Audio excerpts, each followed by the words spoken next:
Bismillahirrahmanirrahim. Assalamualaikum warahmatullahi wabarakatuh. Alhamdulillah. Alhamdulillahilladzi bi ni'matihi tatimmus shalihat. Wassalatu wassalamu ala sayyidis sadat wa ala alihi wa ashabihi dzawil karamat. Allahumma fasalli wa sallim wa barik wa an'im ala sayyidina Muhammadin wa ala alihi wa ashabihi wa man sara ala nahjihi wa iktafa atharahu ila yaumil ma'ad. Amma ba'd, ma'asyiral muslimin wal muslimat yang dimuliakan Allah Subhanahu wa taala. Insyaallah pada kesempatan pagi hari ini kita akan melanjutkan pembahasan sirah nabawiyah kita yang insyaallah kita sudah masuk di bagian yang terakhir dari kisah perjalanan hidup Rasulullah sallallahu alaihi wasallam menjelang kenabian. Ada yang masih ingat enggak pembagian sirah nabawiyah? Ada yang masih ingat enggak? Sirah nabawiyah dibagi menjadi tiga. Yang pertama, dari mulai dilahirkannya Rasulullah sallallahu alaihi wasallam sampai menjelang kenabian, termasuk usia remaja beliau, usia dewasa, pernikahan. Itu bagian pertama. Bagian yang kedua yaitu fase kenabian ketika Rasulullah diangkat menjadi seorang nabi dan rasul, sampai kemudian beliau berhijrah dari Mekah ke Madinah. Ini bagian yang kedua. Sebenarnya sedikit kalau dibagi seperti ini, tetapi perinciannya banyak. Bagian yang terakhir yaitu adalah dari mulai sejak hijrahnya Rasulullah sallallahu alaihi wasallam di Madinah hingga beliau berpulang ke rahmatullah. Udah selesai sirah nabawiyah. Tetapi kalau menurut versi para ahli sejarah, ada yang memasukkan sejarah khilafah atau sejarah khulafaur rasyidin itu termasuk di dalam sirah nabawiyah.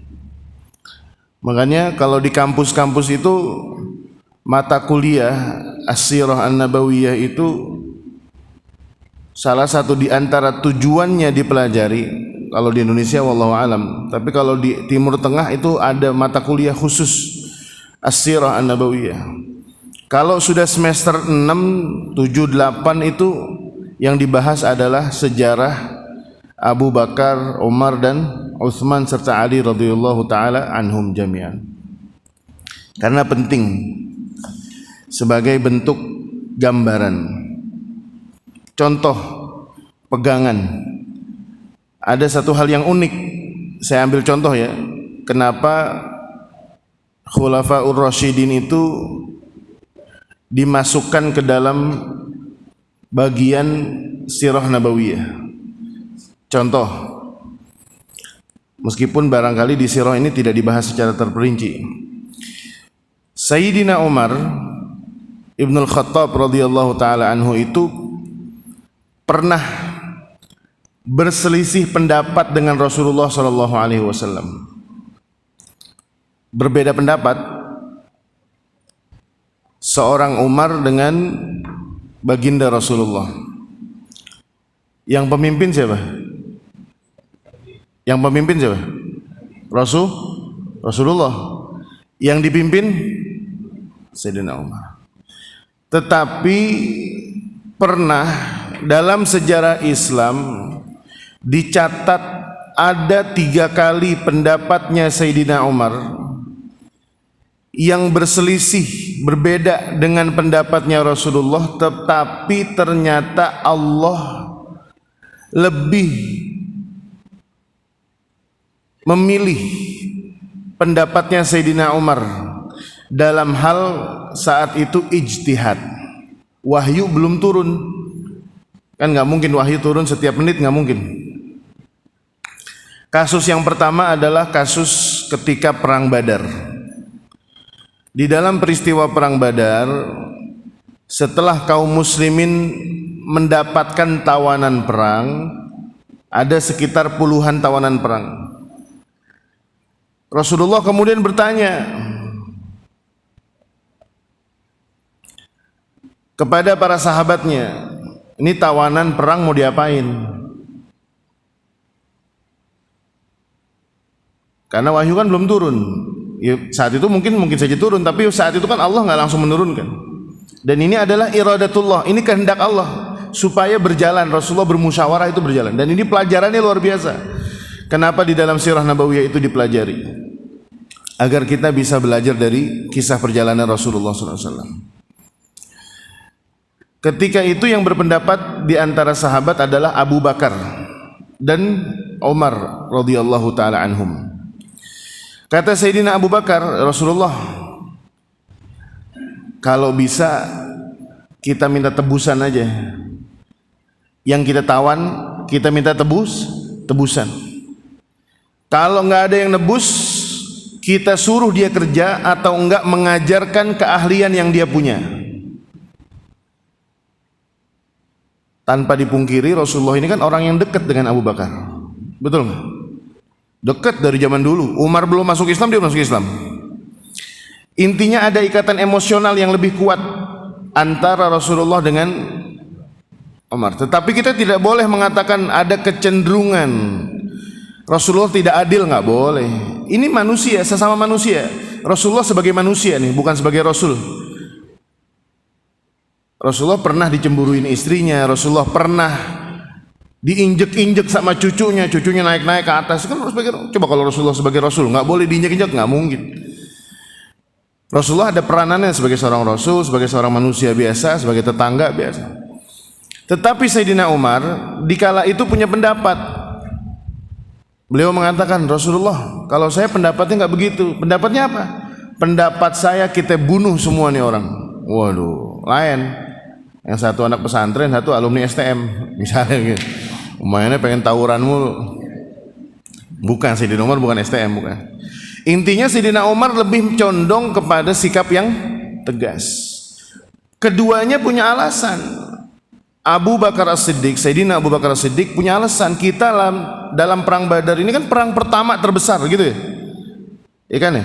Perang dalam Islam yang terbesar dan pertama kalinya dalam skala besar. Belum punya apa-apa, menang perang itu di luar ekspektasi, gitu istilah kata. Ya Villarreal ketemu Munchen kan gak ngira kalau dia bakal menang, kan begitu. Kemarin yang demen bola kan kaget tuh, pasti Munchen menang. Taunya Villarreal yang menang. Sahabat juga waktu itu gak ngira kalau bakalan menang. Akhirnya kaget, waduh ternyata kita menang. Ada rampasan perang 300 lawan 1000 orang, Bu. Anak STM 3 lawan 10 aja ngibrit. Ini 300 lawan 1000. Menang. Kata Sayyidina Abu Bakar, kita ada beginian, kita minta aja minta tebusan. Kan lumayan duitnya. Duitnya bisa buat ngasih orang-orang yang suaminya meninggal syahid di jalan jihad.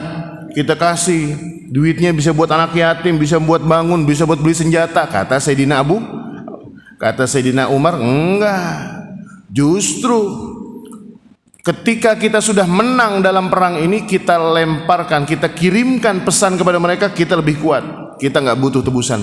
Nih, semua tawanan kita bunuh. Dan itu sah-sah aja dalam perang. Dalam peperangan itu sah. Tawanan perang itu adalah sudah nasibnya ada di tangan orang yang menawan. Tetapi ternyata tidak. Singkat cerita, Rasulullah mengambil pendapatnya siapa?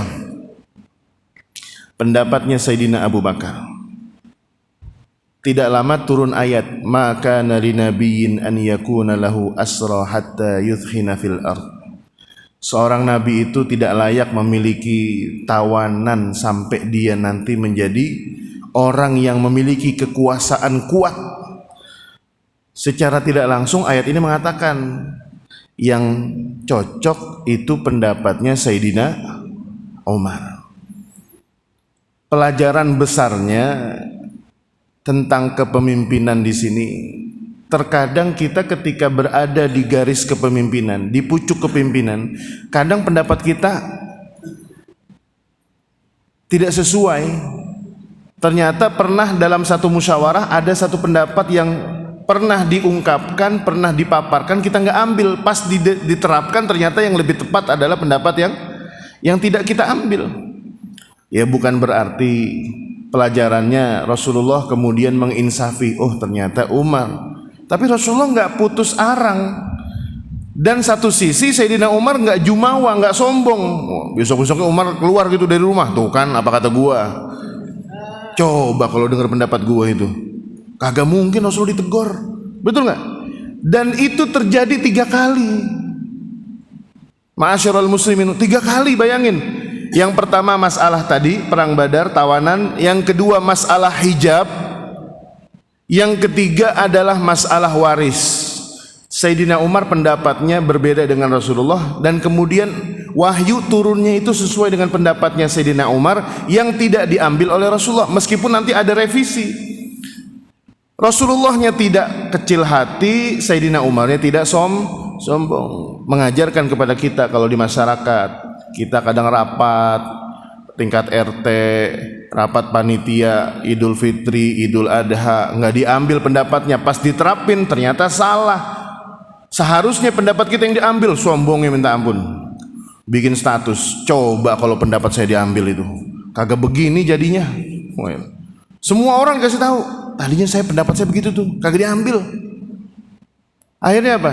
Kita terjebak dalam kondisi yang hati kita itu kadang mudah rusak, kotor, gara-gara pendapat kita. Saya lupa nih sebelumnya, saya belum ngucapin selamat Hari Raya Idul Fitri. Udah main nyelonong-nyelonong aja ngaji ya, udah ngebahas-bahas, belum minta maaf dari Bapak Ibu sekalian. Mohon maaf lahir dan batin. Habis nggak ada kue nastarnya. Kalau ada kue nastar masih ada rasa-rasa lebaran, dodol kayak di sini. Ibu ya, Bapak Ibu sekalian, mohon maaf lahir dan batin. Selamat Hari Raya Idul Fitri 1443 Hijriah. Mudah-mudahan kita bisa bertemu lagi dengan Ramadan yang akan datang. Ramadan tahun ini mengajarkan kepada kita bahwasanya ganjil genap itu tidak penting. Yang penting itu itikaf setiap malam. Ya kalau kita itikaf malam 21 versi Kemenak, pagi-paginya panas. Giliran malam genapnya versi Kemenak adem. Berarti yang benar siapa nih, Muhammadiyah apa pemerintah? Ayo jamaah pada frustasi, udah deh setiap malam aja deh itikaf dah, jangan malam ganjil doang. Luar biasa. Mudah-mudahan tahun depan kita bisa bertemu dengan Ramadan dan Idul Fitri insyaallah. Pembahasan kita adalah peristiwa-peristiwa yang dialami oleh Rasulullah sebelum atau detik-detik menjelang Rasulullah diangkat menjadi seorang nabi dan seorang rasul. Karena nanti beda. Kapan Rasulullah diangkat menjadi seorang nabi, kapan Rasulullah diangkat menjadi seorang rasul. Karena tidak semua nabi itu adalah rasul, tetapi setiap rasul itu pasti seorang nabi. Karena risalah yang dibawa itu sebagaimana pendapat yang masyhur yang pernah dibahas oleh para ulama, seorang rasul itu memiliki dakwah, risalah yang baru yang diajarkan oleh atau yang diturunkan oleh Allah Subhanahu wa taala untuk diajarkan kepada umatnya. Contoh, kita bisa ambil kisah dari kisahnya keislaman bangsa jin. Pernah dengar masjid jin nggak di Mekah? Masjid jin? Pernah? Mudah-mudahan yang belum pernah ke Mekah, belum haji, belum umroh, saya doain bisa haji, bisa umroh. Sampai sekarang masih ada masjidnya. Itu namanya masjid jin. Kisahnya itu berkaitan dengan kepulangan Rasulullah setelah mencoba berdakwah ke Taif. Ingat ya kisahnya Rasulullah disambitin di Taif, kan disambitin tuh, disambitin, diledekin, dibully sampai kaki-kakinya berdarah. Beliau berdua dengan sahabat Zaid bin Harithah. Ini ada satu kisah, pelajarannya adalah bagaimana risalah yang dibawa oleh Nabi Isa alaihi salam itu adalah risalah kerasulan yang merevisi dari risalah sebelumnya yang dibawa oleh Musa alaihissalam di dalam kitab apa? Taurat. Taunya dari mana? Taunya dari jin. Ketika Rasulullah sedang sholat di masjid jin, saat itu belum jadi masjid, tempat aja biasa gitu, tanah. Rasulullah udah capek, lelah, sakit, badan pada berdarah, sedih. Orang dikata-katain, ketika di Taif ditawarin 3. Kata anak-anaknya Bani Thaqif, dia bilang, ente ngapain dakwah? Ente mau perempuan? Saya cariin perempuan yang cakep. Enggak, saya nggak mau itu. Ya udah, maunya apa? Maunya harta. Ya udah, harta. Saya kumpulin nih duit. Ente yang penting nggak usah ganggu. Enggak, saya nggak mau harta. Ya udah, kalau gitu ente mau jadi pemimpin. Kita jadi, enggak, saya nggak mau jadi pemimpin. Saya cuma minta kalian ngucapin satu kalimat, la ilaha illallah. Akhirnya nggak mau. Kata keluarga Bani Thaqif nih, jangan-jangan kalimat la ilaha illallah kalau kita ucapin semua kekuasaan kita pindah nih ke dia. Enggak, ente tetap jadi pemimpin. Kan gengsi nih, Pak. Nggak paham. Walhasil setelah disiksa, Rasulullah dilempari batu, pulang ke Mekah berjalan kaki, usianya sudah di atas, dikatakan ada yang mengatakan 40 tahun, 50 tahun setelah menjadi seorang nabi. Sampai di Mekah beliau bersama Zaid bin Harithah sholat, curhat. Ini curhatnya Rasulullah. Kalau kita kan ada masalah curhatnya di Facebook, ya kan? Ini curhatnya Rasulullah. Rasulullah itu kalau ada perkara yang berat beliau sholat. Sama bu, ibu kalau punya arisan besok udah mau bayar belum ada duit, sholat. Ntar datang duitnya. Habis sholat doa samping suami, angkat tangan, suara gedein dikit. Ya Allah, besok hamba mau arisan ya Allah. Duitnya belum kelihatan ya Allah. Samping suami, doanya biar kencengan dikit, pakai mukena biar rapi. Ntar kalau suami nengok, lu nyindir gue ya? Enggak, saya nggak nyindir abang. Saya cuma doa bang sama Allah. Kenapa kenceng banget doanya? Ya kali aja Allah memperdengarkan doa saya ke seorang hambanya yang menggerakkan untuk ke ATM ngasih uang arisan ke saya. Ya saya alhamdulillah kalau doa saya dikabulin. Ya bu ya, ini tips dari saya. Kalau ibu ada hajat, duitnya belum kelihatan, doa yang kenceng samping suami. Doanya kepada siapa? Nggak boleh doa sama suami, hati-hati. Doa sama Allah, tapi posisinya di samping suami. Gitu, insya Allah Allah bantu dikabulkan. Allah kirimkan seorang hamba yang soleh, yang rezekinya luas, yang hatinya luas. Allah kirimkan, tergerak hatinya ke ATM atau minimal mencet jempol m-bankingnya, dikirimkan. Ini mah uangnya saya kirimkan, 2 juta cukup? Cukup, alhamdulillah. Gitu. Ntar setelah itu di ujung doanya, ya Allah berikanlah keluasan hati, keluasan harta, keberkahan umur untuk orang yang mengirimkan saya uang ya Allah. Wah, itu suami semangat lagi tuh. Ngapain? Selanjutnya Rasulullah berdoa waktu itu. Ketika berdoa beliau membaca surat Ar-Rahman dalam sholatnya, membaca surat Ar-Rahman. Singkat cerita, ada sekelompok bangsa jin yang masuk Islam gara-gara mendengarkan bacaan Rasulullah dari surat Ar-Rahman. Jadi ibu kalau lagi baca Quran jangan dikira bacaan ibu nggak berpengaruh bu sama makhluk gaib yang ada di sekitar. Ngaruh.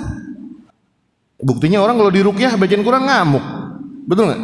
Ngaruh, itu ngamuk. Quran itu tujuannya bukan buat kita doang, buat bangsa manusia dan jin.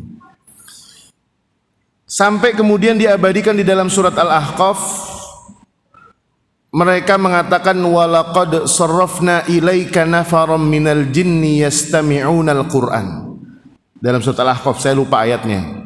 Kalau Ustaz Adi Hidayat disebutin tuh ayat berapa, pojok kan sebelah mana. Ada satu kalimat mengatakan pimpinannya jin nih, si bangsa jin, bukan pimpinan besar, bukan, pimpinan peletonnya itu, satu kelompoknya mengatakan, ya qaumana inna sami'na qur'anan unzila min ba'di Musa. Kami mendengar ada satu kitab yang namanya Al-Quran diturunkan setelah Nabi Musa. Dia paham tuh bahwasanya kitab suci itu dulunya Taurat, sekarang ada namanya Quran. Jadi ini Salah satu di antaranya. Nanti kita akan bahas juga. Jadi intinya adalah bahwasanya kerasulan itu dan kenabian berbeda. Nanti di awal atau di pertemuan yang akan datang kita akan temukan bagaimana wahyu yang pertama turun itu adalah tanda kenabian, bukan tanda kerasulan.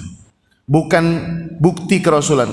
Bukti kerasulannya para ulama mengatakan bahwasanya ketika Rasulullah turun ayat ya ayyuhal muddatsir kum fa'anzir, baru itulah ayat tentang kerasulan. Adapun ayat yang berbunyi Iqra bismi rabbikal ladzi khalaq itu bukan ayat tentang kerasulan, tetapi Rasulullah diangkat menjadi seorang nabi. Yang pertama, kejadian yang menandakan bahwasanya Rasulullah sallallahu alaihi wasallam akan mendapatkan risalah kenabian. Yang pertama adalah bahwasanya berita itu sudah diabadikan di dalam kitab-kitab suci yang Allah turunkan kepada para nabi-nabi sebelumnya. Udah ada. Jadi sebenarnya bukan hal asing. Makanya saya ingatkan lagi, kenapa orang-orang Yahudi mengatakan, menyebarkan berita hoax, berita bohong bahwasanya ibunya Nabi Ismail itu adalah seorang budak.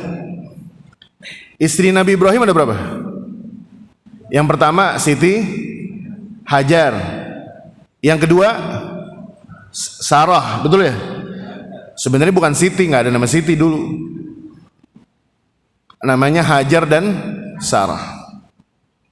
Yang nikah duluan siapa? Hajar apa Sarah? Hah? Hajar. Sarah apa Hajar? Sarah. Ketika beliau menikah dengan Siti Sarah atau Sarah, belum punya anak, betul nggak? Akhirnya beliau menikah dengan seorang wanita yang bernama Hajar. Dulu pernah nggak kita dengar ada cerita Nabi Ibrahim menikah dengan seorang budak yang bernama Hajar? Itu bohong. Saya katakan sekarang bohong. Silahkan dicek riwayatnya.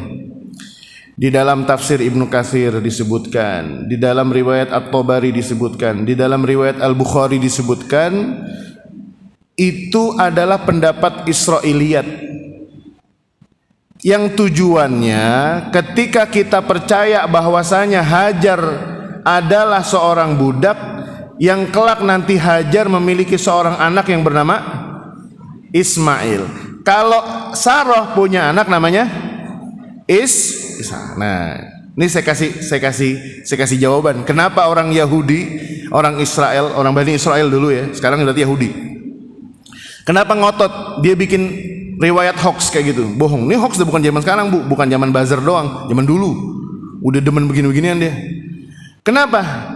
Karena Ishak ini adalah bapak moyangnya bangsa Yahudi. Sementara Nabi Ismail ini bapak moyangnya bangsa Arab. Betul nggak?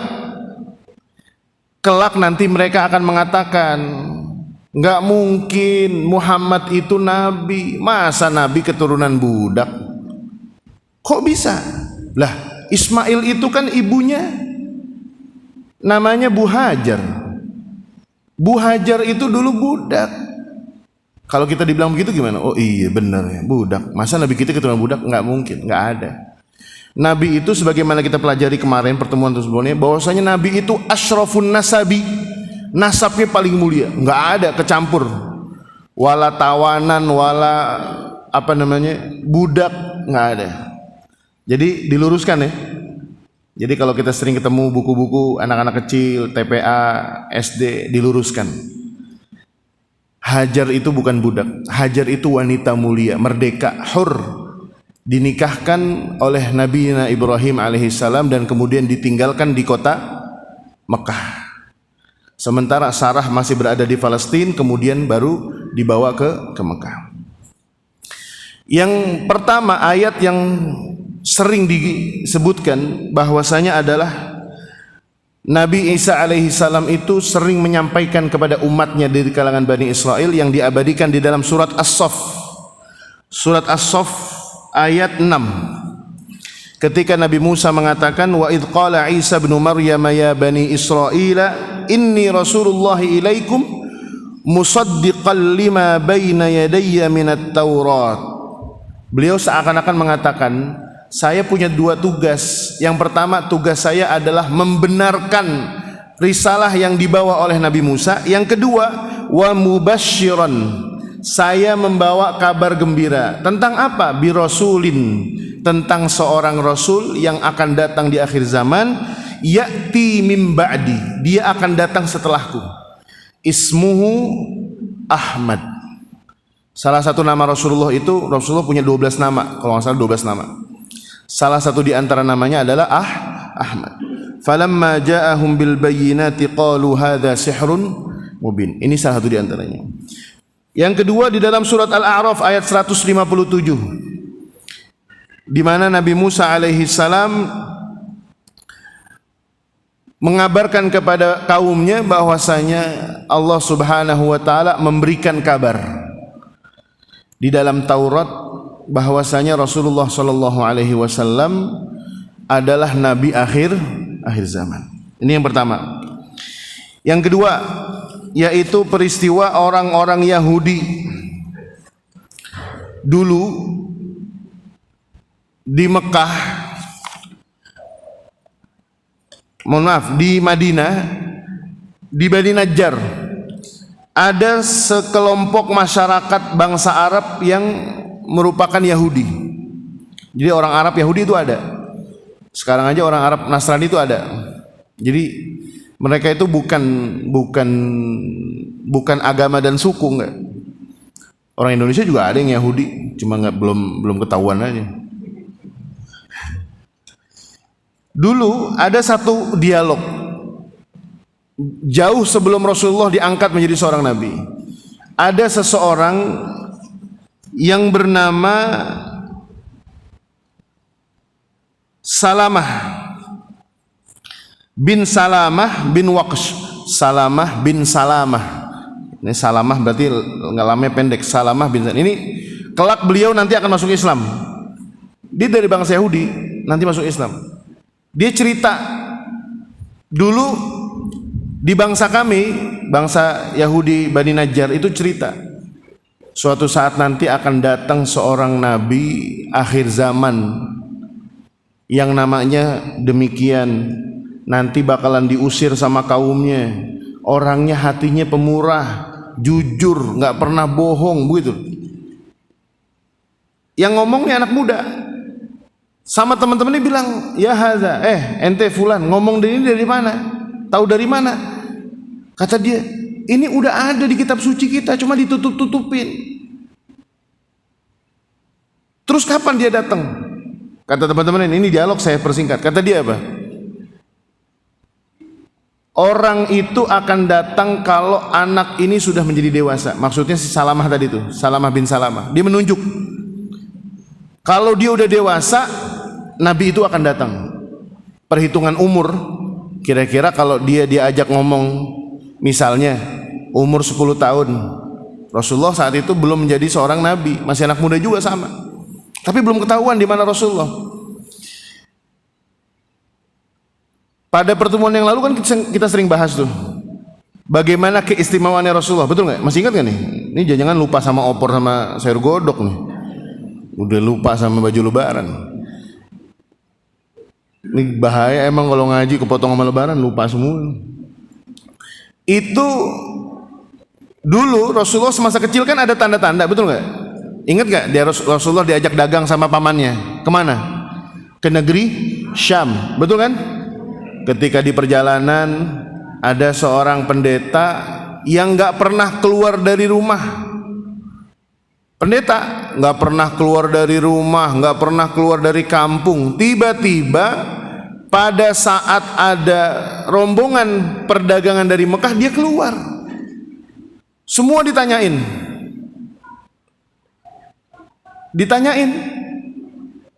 ente dari mana, dari mana, dari mana? Sampai ketemu rombongan dari Mekah. Ente dari Bani apaan? Abdul Muthalib. Kenal nggak sama orang yang namanya Abu Thalib? Kenal, no orangnya di belakang. Bahasa kita begitu. Ketemu Abu Thalib. Ketika melihat Abu Thalib sedang berjalan dengan anak muda masih kecil, ini pendeta udah tahu ini dia nih anak yang dijanjikan di akhir zaman nih. Apa kata nih bapak? Kata nih pendeta, bilang apa? Ini kemana bapaknya? Ini anak. Dia cuma ngetes karena pendeta itu tahu bahwasanya yub'atsu yatiman, nabi itu akan dibangkitkan, datang seorang nabi yang dimana waktu kecilnya sudah menjadi anak ya yatim. Ditanya nih, dites nih, jangan-jangan dia ngaku bapaknya nih. Ditanya sama pendeta, mana bapaknya? Kata Abu Thalib, saya bapaknya. Dibantah oleh pendeta ini. Dia mengatakan apa? Semestinya ini anak udah gak punya bapak. Ditarik tangan itu pendeta sama Abu Thalib, dipegang. Tahu dari mana ente? Saya bilang, saya temukan di dalam kitab suci saya. Coba ambil itu anak, bawa ke sini. Dibukalah punggungnya Rasulullah Shallallahu Alaihi Wasallam dan dilihat di situ ada tanda kenabian yang dijanjikan oleh Allah Subhanahu Wa Taala dan diberitakan di dalam kitab Taurat dan Injil. Ini terjadi ketika Abu Thalib ingin memasuki kota atau negeri Syam. Baru sampai di kota yang namanya Busra, bukan Basrah, bukan. Busra. Ba, Sod, Ro, Alif Maksurah, Busra. Kemudian apa? Kata pendeta ini, wahai saudaraku, kalau bisa engkau batalkan perdagangan ini. Pulang, bawa anak ini jangan sampai ketemu sama orang-orang Yahudi di sana. Kalau ketemu bakalan dihabisin nih anak. Ini anak bakalan dihabisin. Karena mereka menanti-nantikan nih, kalau anak ketemu masih kecil kita bunuh. Ini peristiwa yang kedua. Detik-detik bahwasanya tanda-tanda Rasul ini adalah akan menjadi seorang nabi. Sama dengan tadi obrolan di Bani Najjar. Sampai kemudian Salamah bin Waqqas itu besar, barulah terdengar ada seorang nabi yang namanya Muhammad sallallahu alaihi wasallam. Baru kemudian dimasuk Islam. Yang ketiga, tanda-tanda kenabian Rasulullah sallallahu alaihi wasallam itu sudah diketahui dari peristiwa yang dialami oleh Rasulullah sendiri, yaitu ketika beliau mengatakan dalam hadis yang diriwayatkan oleh Jabir bin Samurah, beliau mengatakan, inni la a'rifu hajaran bi Makkah kana yusallimu alayya qabla an ub'ats inni la a'rifuhu al-an. Saya itu dulu sebelum menjadi seorang nabi, saya sering mendapatkan ucapan salam dari batu-batu di kota Mekah sebelum saya diangkat menjadi seorang nabi, dan saya sampai sekarang masih hafal batu mana yang dulu pernah ngucapin salam sama saya. Ini yang ngaku nabi, Pak. Jangan bapak, jangan ibu. Nanti bapak sama ibu yang ada dibawa ke rumah sakit jiwa. Ustaz, Rasulullah apa sakit jiwa? Seperti yang dikatakan oleh orang-orang, jangankan orang yang sekarang nih, orientalis, orang liberalis. Dulu juga dikatakan sahirun majnun. Ini orang gila nih, orang gila. Masa pergi ke Baitul Maqdis semalaman pulang pergi? Lah saya ke Brebes aja macet 16 jam. Cipali macet, Cikampek macet. Ini masa, ini kan mukjizat. Ma kunta tadri mal kitabu walal iman. Rasulullah sendiri nggak tahu kalau dia bakal jadi nabi, nggak tahu. Cuma tanda-tanda itu ketika sampai didengar, ditelaah oleh orang-orang yang memiliki hati yang bersih, basirah yang bersih, seperti Abu Bakar As-Siddiq, hidup di zaman jahiliyah tetapi tidak menyembah berhala. Abu Thalib hidup di zaman jahiliyah tapi nggak pernah nyembah berhala. Bahkan beliau tidak pernah berzina, tidak pernah merampas, tidak pernah terjebak riba. Dia tahu ini bukan tanda-tanda biasa. Begitu juga itu ketika Rasulullah SAW, kan kita udah tahu ceritanya. Nanti dia bahas yang kelima nih, yang terakhir. Tanda-tandanya apa? Rasulullah mengalami apa? Pencucian hati waktu kecil, betul nggak? Kemudian Isra Mi'raj, kan berkali-kali tuh. Bahkan ketika masih kecil di usia 4 tahun, ketika beliau hidup di Bani Sa'ad, sampai kemudian Halimah As-Sa'diyah takut, khawatir kenapa nih anak asuhnya dia. Itu malaikat Jibril ketika mengeluarkan hatinya Rasulullah dan dicuci di atas bejana yang berisi air Zam-zam, Jibril mengatakan, ini bagian yang jeleknya nih, ini saya buang. Makanya Rasulullah nggak pernah dengki, Rasulullah nggak pernah marah, Rasulullah nggak pernah ngambek kayak kita. Kalau kita kan ngambek mulu bawaannya, sama orang dengki, hasut, tetangga beli mobil baru, meriang seminggu. Di sini sih kagak ada, insya Allah jamaah sini mah kagak ada. Kan yang TV tuh kemarin, denger di TV, denger. Tetangganya beli mobil baru dibakar. Tetangga beli mobil baru dibakar. Mungkin ngepikir, waduh puyeng saya puyeng nih. Puyeng tetangga beli kulkas puyeng. Beneran. Tetangga pergi umroh pakai koyo 2. Kata suaminya, kenapa mah? Kagak enak badan, meriang. Kagak enak badan. Emang kurang gizi? Enggak. Tetangga pergi umroh kemarin. Puyeng. Rasulullah orangnya bersih, hatinya nggak ada kotor-kotornya. Nah, Rasulullah SAW ketika dulu sebelum menjadi seorang nabi, bebatuan memberikan salam kepada Rasulullah SAW. Dan ini mungkin saja terjadi kalau sudah ada dalam kehendak Allah Subhanahu. Nih jangankan Rasul, akhir zaman nanti dikatakan dalam hadis diriwayatkan oleh Imam Muslim tentang hadis akhir zaman, peperangan yang terjadi antara kaum muslimin dan orang-orang Yahudi. Ini wallahu alam nih kapan terjadinya. Tetapi ini hadis, kalau bapak ibu nggak percaya, orang Yahudi udah beli duluan percaya. Taunya dari mana, Ustaz? Orang Yahudi sekarang udah miara, udah nanam pohon yang namanya pohon gorkot. Ini padahal hadis-hadis punya siapa? Punya kita. Yang sabda siapa? Nabinya nabi siapa? Nabi kita. Orang Yahudi dapat ini hadis, dia percaya duluan daripada kita. Makanya kalau ada orang Islam kagak percaya sama hadis Nabi, tanyain. Ente kalah sama orang Yahudi. Orang Yahudi lebih duluan percaya sama ini hadis.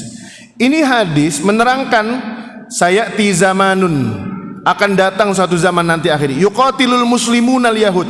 Orang muslim akan memerangi, bukan diperangi, kebalik nih. Berarti konteksnya kaum muslimin sudah menguat. Yuqatilul muslimunal yahud, orang muslim memerangi orang Yahudi. Singkat cerita, sampai kemudian orang Yahudi itu pada lari ke birit-birit, pada ngumpet. Setiap orang yang ngumpet di balik pohon, di balik batu, hatta yakhtabi al yahudiyu wara al hajar wasyajar. Mereka ngumpet di belakang pohon, di belakang batu.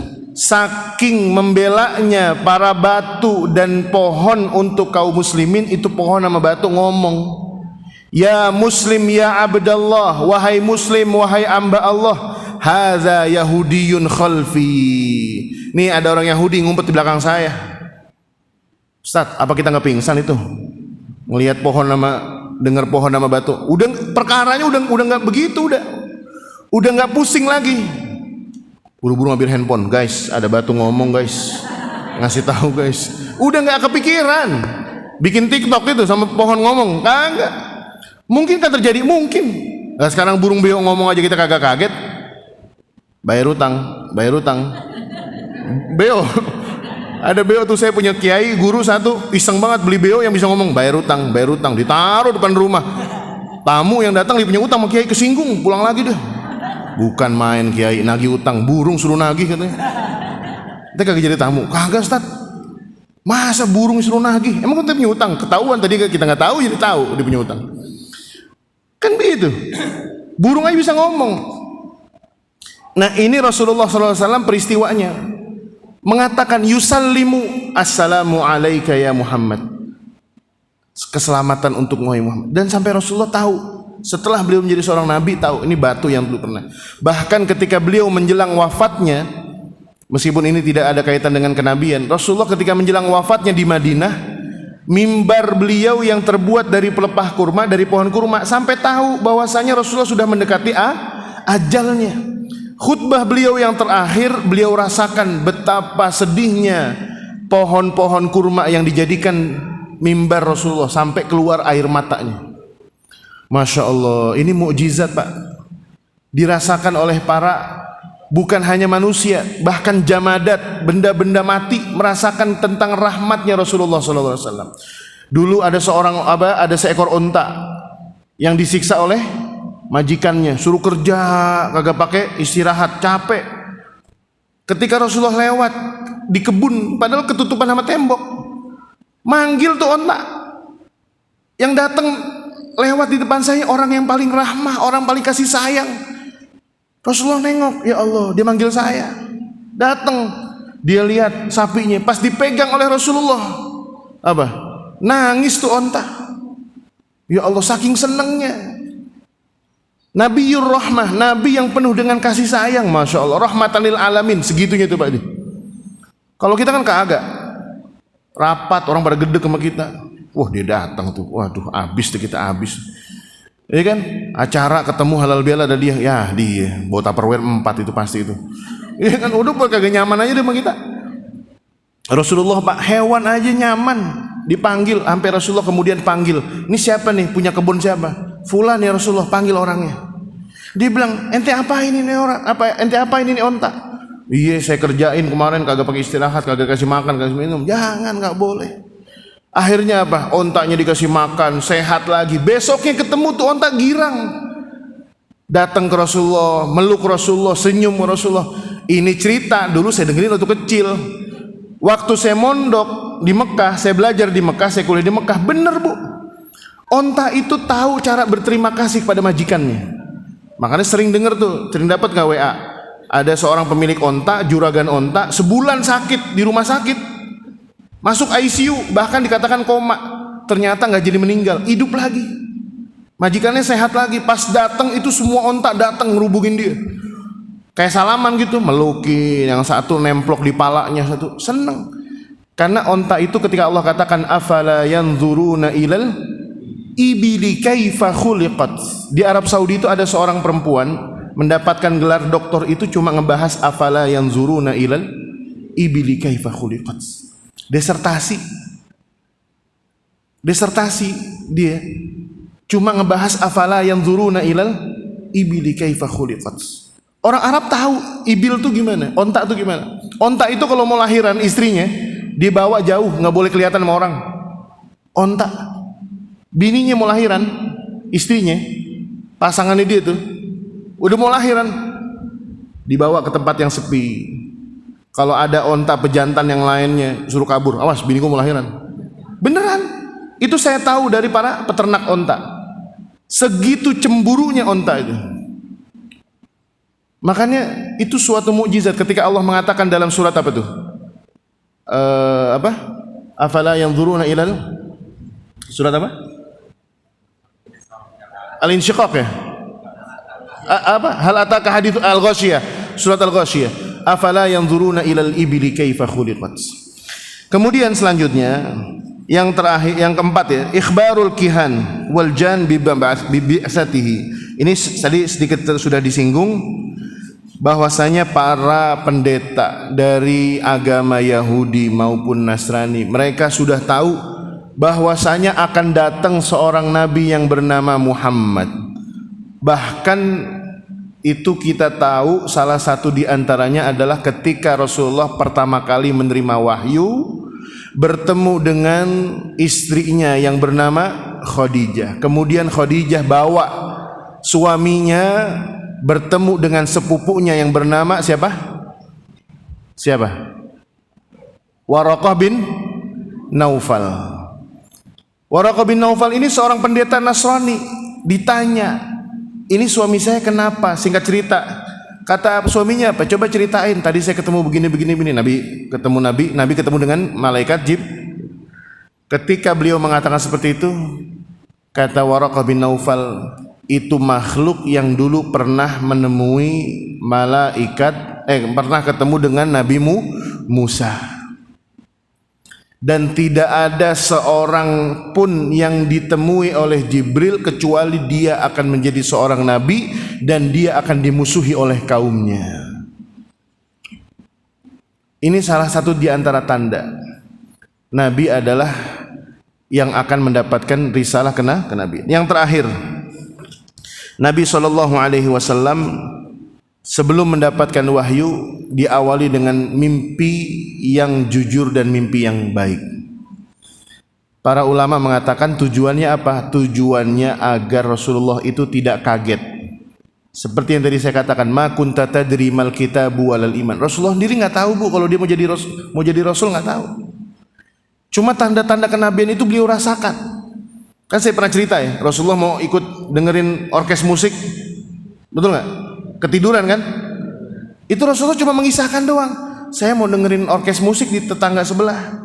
Di mana? Di kampung sebelah. Ketiduran. Dan itu terjadi sampai 2 malam berturut-turut. Di tengah jalan mau ikut orkes di kampung sebelah, kata temannya, ayolah cepetan jalan. Ngantuk banget saya. Ente duluan dah. Ntar saya nyusul. Ketiduran tuh. Kata Rasulullah, saya tidak terbangun kecuali karena panasnya matahari. Besoknya ketemu lagi sama temennya. Semalam kemana ente? Ditunggu-tungguin sama biduan. Kagak datang, katanya mau nyawer. Iya kan? Bahasa kita begitu. Ustadz yang dulu mantan tukang nyawer ada nggak? Ada. Kalau Ustadz masih bisa. Nabi mah nggak boleh. Ahlaknya jelek nggak boleh. Segitunya Allah jaga. Ini yang disebut dengan irhasot. Malam besoknya diajak lagi. Ya udah malam ini nih ada kampung sebelah lagi no. Mau nggak datang? Datang ayo. Kata Rasulullah, ayo dah datang. Datang. Di tengah jalan dikasih ngantuk lagi. Kata temannya, ya ngantuk nih. Ya udah duluan dah, ntar saya nyusul. Kata Rasulullah, setelah 2 peristiwa itu, saya tidak lagi pernah berazam. Saya tidak lagi pernah berniat untuk menghadiri majlis-majlis seperti itu. Rasulullah pernah auratnya mau kebuka pas lagi ngangkut batu buat bangun Ka'bah. Kata pamannya Al-Abbas, anak muda, angkat tuh sarungnya, ribet. Ngangkut batu, sarung mah diangkat sampai dengkul. Supaya jalannya enak, gagah. Kalau pakai sarung sampai bawah, kalau bahasa kita keserimpet gitu ya. Diangkat sama Rasulullah nih, tetapi Allah nggak mau Rasulnya kelihatan auratnya. Diangkat cuma lutut doang, pingsan Rasulullah. Dipingsanin sama Allah Subhanahu Wa Taala. Kata Al-Abbas, ya kenyi nih anak. Tahu kenyi? Ya sakit nih anak, baru diangkat batu doang. Akhirnya udah nggak usah. Kata Rasul, enggak saya bisa. Pas giliran sarungnya diturunin, sehat. Kata Abbas, diprotes lagi. Ini angkat sarungnya ribet begitu. Diangkat pingsan lagi. Kata Rasulullah, emang nggak boleh aurat saya kelihatan. Gitu. Baik, itu tanda-tanda kenabian. Bagaimana Rasulullah Shallallahu Alaihi Wasallam ketika dulu menjelang kenabian, beliau sering menceritakan ini kepada Khadijah radhiyallahu taala anha. Di antara hadis yang masyhur dikatakan Rasulullah pernah bersabda, "Inni ara daw'an aw asma'u sautan wa inni akhsha ala nafsi." Jadi seakan-akan malaikat Jibril itu memberikan muqaddimah, pendahuluan. Kalau bahasa kita zaman sekarang ada masa orientasinya supaya kagak kaget.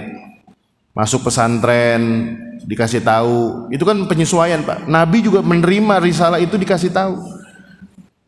Udah dikasih tahu aja Rasulullah masih gemeter ketemu dengan malaikat Jibril. Dan yang terakhir, peristiwa turunnya wahyu, bahwasanya dikatakan oleh para ulama yang paling kuat pendapatnya, dikatakan bahwasanya Rasulullah Shallallahu Alaihi Wasallam menerima wahyu itu di hari ke-17 dari bulan Ramadan. Meskipun ada pendapat-pendapat yang lain. Tetapi Rasulullah Shallallahu Alaihi Wasallam dikisahkan bahwasanya ketika itu Rasulullah Shallallahu Alaihi Wasallam berada di hari Senin tanggal 17 Ramadan. Ketika Rasulullah Shallallahu Alaihi Wasallam diberikan rasa suka untuk berkholwat. Berkholwatnya Rasulullah itu menyendiri. Menyendirinya Rasulullah itu menghindari keburukan yang terjadi di masyarakat jahiliyah saat itu.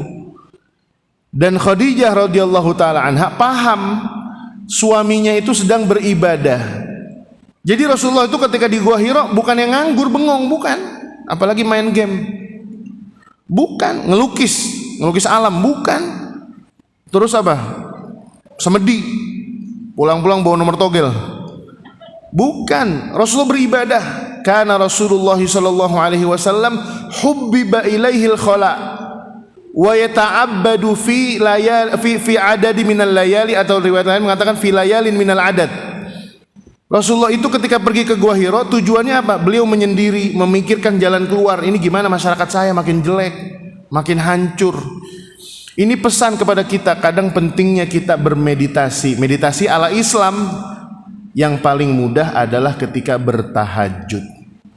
Tahajud, orang lagi pada ngorok, lagi pada tidur, pada pules, enak sendirian, tenggelam dalam zikir, tenggelam dalam doa, bertafakur, bermuhasabah, nginget masalah hidup kita. Ya Allah, ditambah lagi kita yakin hadis yang mengatakan sesungguhnya Allah turun sepertiga malam itu ke langit bumi.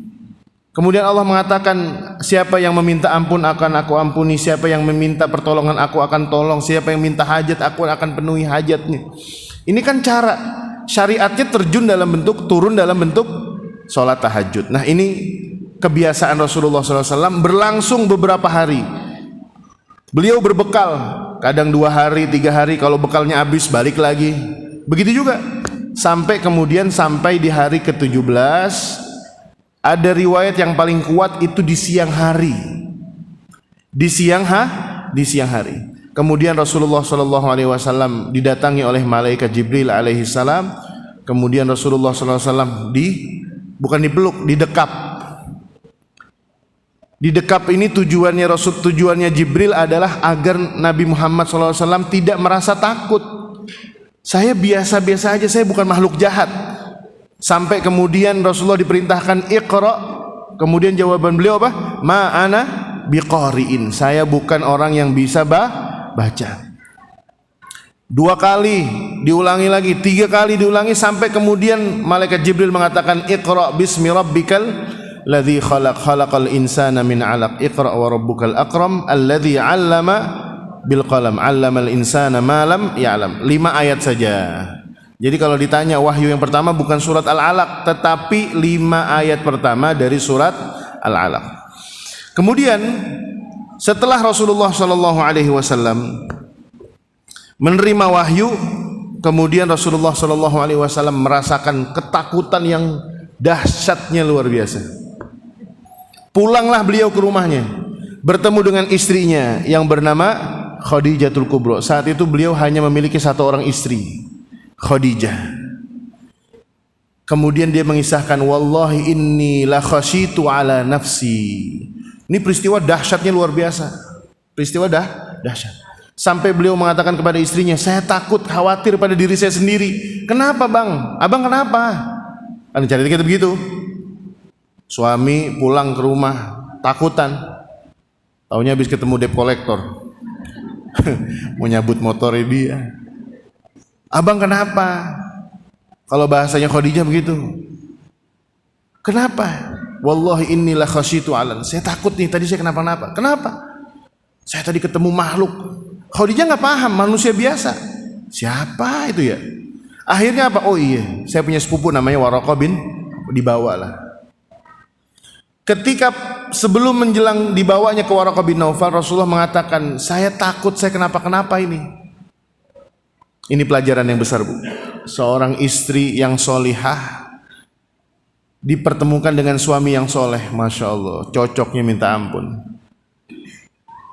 Kalau ingin melihat kadar kedudukan kita di hadapan pasangan adalah ketika kita mendapatkan cobaan. Suami kecelakaan, istri dapat berita, Masya Allah, langsung buru-buru dia datang, ketemu. Di mana posisinya suami saya? Di rumah sakit. Tapi alhamdulillah Bu, kondisinya nggak parah-parah banget. Ketemu langsung dipeluk, dicium keningnya. Ya Allah, ayah kenapa ya? Ayah sehat-sehat. Keluar kata-kata perhatian. Tapi kalau istri udah memiliki perasaan, bahkan suaminya sudah tidak memiliki kedudukan cinta dalam hatinya, ketika dengar suaminya kecelakaan, tuh kan kata gua apa, jangan mancing. Dia mancing juga sih. Aki-aki susah dibilangin. Hujan-hujan pergi mancing juga. Kan begitu. Suami juga sama.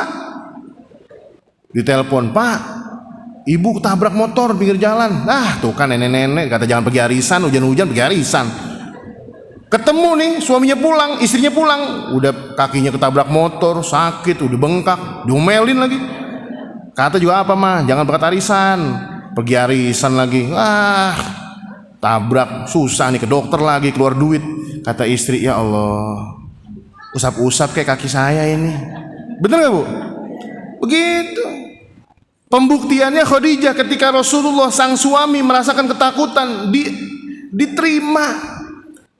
Apa jawabannya Khadijah? Ini pelajaran nih. Kita kalau mempertanyakan siapa diri kita, jangan nanya kepada jamaah. Ustadz dikenal orangnya baik, ustazah dikenal orangnya baik, tapi belum tentu baik di hadapan pasangan hidupnya. Hati-hati. Khairukum li ahlihi. Yang terbaik di antara kalian itu adalah yang terbaik di hadapan keluarga, bukan di depan bestinya, temennya. Oh, bukan. Sama temen royal, raktir, makan soto mie Bogor, udah yang bayar. Giliran lakinya minta beliin ini, belanja mulu pak. Yang ada aja apa di rumah. Suami juga begitu, kalau raktir temen 200 ribu, 300 ribu kagak ngeluh. Anaknya minta beliin cilok, goceng doang. Jajan mulu kamu, domelin sepanjang hari. Beli cilok, goceng, malah goceng doang. Raktir temennya 200 ribu kagak ngeluh. Nih, hati-hati. Kita kalau mempertanyakan siapa kita, jangan tanya ke temen, jangan tanya ke jamaah, jangan tanya ke orang, jangan tanya ke tetangga, tanya kepada pasangan hidup kita. Kita ini orang yang baik nggak di hati dia? Sayyidah Khadijah, saya tutup dengan kisah ini nih, supaya kita ambil pelajaran. Kita perbaiki hubungan kita dengan pasangan hidup kita, dengan istri kita, dengan suami kita, dengan anak kita. Ketika Rasulullah mengatakan inilah khasyitu ala nafsi, wallahi kalla. Nih kata siapa? Khadijah. Enggak mungkin. Allah enggak mungkin menghinakan dirimu wahai suamiku. Wallahi kalla lan yukhzikallahu abada. Allah selama-lamanya enggak akan pernah bikin kamu hina. Kenapa? Karena Khadijah tahu siapa suaminya. Apa jawabannya? Innaka latahmilul kal. Engkau ini selalu membantu kebaikan. Enggak ada orang susah di zaman Rasulullah kecuali dibantu. Enggak ada orang zaman susah kecuali Rasulullah SAW bantu. Ini saya cariin hadisnya biar nggak salah.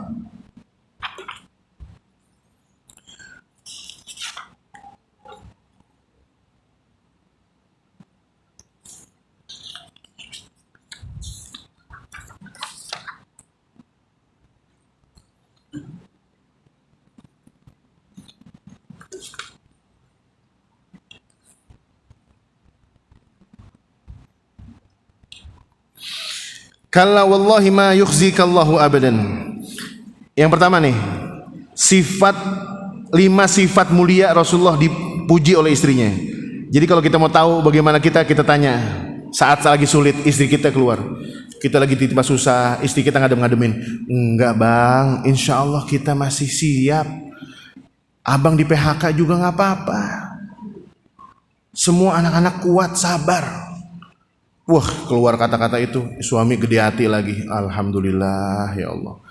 Kadang suami di PHK, bini langsung beberes, ambil koper. Mau kemana? Saya di rumah emak dulu aja dah, sampai ntar abang dapat kerjaan. Kok sedih banget gitu. Ya Allah, baru di PHK sehari, bini udah pulang. Apa kata Khadijah radhiyallahu taala? Kalla wallahi ma yukhzikallahu abada. Yang pertama, sifatnya Rasulullah yang dipuji oleh Khadijah ada 5 sifat. Yang pertama, innaka latasilur rahim. Engkau ini suka bersilaturahmi. Orang yang bersilaturahmi enggak mungkin susah. Yang kedua, watahmilul kal. Al-kal itu orang yang susah. Ada yang punya butuhan, Rasulullah bantuin. Kenapa Pak? Mau ke puskesmas, sakit, ke rumah sakit. Kenapa? Nggak ada mobil, Ustaz. Ya udah pakai mobil saya tuh, pakai aja dah. Bensinnya sudah saya isiin penuh, dibantuin. Orangnya ringan tangan. Tahmilul kal. Wa taqsibul ma'dum. Mencari orang yang du'afa. Ditanyain, udah makan belum? Belum. Emang kenapa? Nggak punya beras. Nih beras nih 2 liter, bawa dah pulang. Cari. Udah makan belum? Belum, lemes banget. Itu dah makan warteg, udah saya bayarin. Aduh, saya kalau warteg nggak cocok, Ustaz. Biasanya Padang. Milih. Ditraktir sama Ustaz, suruh makan di warteg, oh enggak. Maunya Padang, tunjang lagi milihnya. Tuksibul ma'dum. Bagi kita yang aktif di media sosial, lembaga-lembaga sosial, kerjaannya mensensus orang-orang du'afa, mencari orang-orang yatim, keluarga-keluarga du'afa. Duit bukan duit kita, beras bukan beras kita, harta bukan harta kita. Kita cuma nganterin doang. Bahagialah kita orang yang berjuang untuk mengentaskan permasalahan orang. Seneng gak Bu kita nganterin harta orang? Padahal bukan harta kita. Bu, ini ada titipan dari Muzaki buat keluarga ibu. Nganterin cuma barang gope doang 500.000. Kita yang nganterin aja girang, apalagi yang sedekah, apalagi yang infak, apalagi yang zakat. Itu kebiasaannya Rasulullah dulu. Ini yang ketiga. Yang keempat, wa tuqriyud dhaif. Rasulullah itu paling ngemuliain tamu. Tamu itu bawa berkah, tamu itu bawa doa, tamu itu bawa manfaat. Makanya kalau ada tamu keluarin apa yang ada, buluk-buluk dodol, keluarin aja udah. Uli udah keras keluarin. Mau dimakan kagak urusan belakangan, penting keluarin aja. Tapi nastar jangan, nastar lihat dulu, ntar buluk bawahnya dimakan lagi. Dan yang terakhir, wa tu'inu ala nawaibil haq. Engkau itu wahai suamiku selalu membela kebenaran. Makanya Khadijah pede, percaya diri, suaminya itu bukan orang yang sembarangan. Suaminya itu orang baik-baik. Nah kita gimana? Main ponzi, main kripto, main ini itu. Kata istrinya nih, kayaknya nih syubhat dan nih bisnis. Pas lempengan udah kaya, beli mobil murah banget, beli jam 1 miliar murah banget. Pas ketangkap tuh kan bang, saya kata juga apa? Jangan main begitu-begituan dah. Udah yang bener-bener aja dagang di pasar. Dagang bawa untung 200.000, pulang sehat udah. Nah oleh karena itu Bapak Ibu sekalian yang terakhir pelajarannya adalah Rasulullah SAW itu ketika menerima wahyu dahsyatnya luar biasa, tetapi beliau lebih tenang lagi ketika mendapatkan dukungan dari seorang istri yang bernama Khadijah radhiyallahu taala anha. Wajar kalau beliau sampai setelah itu menikah dengan Saudah, menikah dengan Aisyah, menikah dengan Maimunah, menikah dengan Zainab, belum move on. Punya istri setelah itu, menikah dengan sekian perempuan, tetapi beliau tidak bisa melupakan cintanya dengan Khadijah. Ketika peristiwa Haji Wada, beliau tidak tinggal di dekat Ka'bah. Datang ke Mekah, tinggalnya dekat kuburannya Khadijah. Masya Allah, romantis gitu. Istri-istri nggak ada yang cemburu, nggak ada yang bisa ngalahin cintanya Rasulullah kepada Khadijah, atau sebaliknya cintanya Khadijah kepada Rasulullah. Ketika Haji Wada, para sahabat tinggalnya di mana? Samping Ka'bah, bikin tenda. Rasulullah dicari sama sahabat, Rasulullah mana nih? Kagak ada. Kata sahabat, Rasulullah pergi ke Ma'la. Ngapain? Tidurnya di Ma'la, dekat pemakamannya istri Khadijah radhiyallahu taala. Masya Allah. Lah kita bapak-bapak, bini meninggal seminggu, kuburan belum kering udah ke KUA dia mah.